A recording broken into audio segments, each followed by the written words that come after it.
Yun no? Kung paano ko niluto yan? Tara, samahan niyo ako. So yun mga ka-food trip, ang gagamitin natin ingredients dyan ay Lakami Pancit Canton, Ligo Sardines, Onion, and Garlic. First, magpakulo muna tayo ng tubig.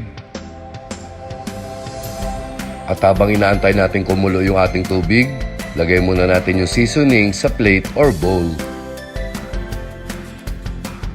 I-chop na natin yung ating garlic. Ganun din yung onion. Sa paglalagay ng spring onions mga ka-food trip, optional lang po ito. Nataon lang na meron tayong konting sobra sa ref at para hindi rin magmukhang boring yung itsura ng ating lulutuin. And once na kumulo na yung ating water, lagay na natin yung Pancit Canton. Lagay lang natin ng 2 to 3 scoop ng hot water yung ating seasoning. At pagluto na yung ating Pancit Canton, drain, then separate. At yan, lagay na natin sa ating serving plate at itos lang natin ito ng mabuti. Lagyan na natin ng cooking oil yung ating cooking pot at igisa na natin yung onion and garlic. Lagay na natin yung ating sardines and mix well.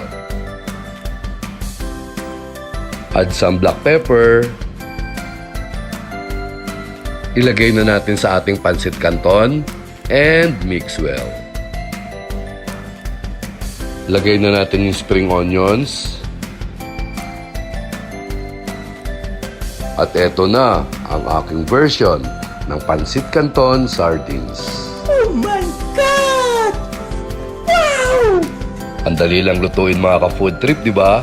At sigurado ako magugustuhan din ito ng mga bata. Wow! Hanggang dito na lang. Maraming salamat. Kainan na!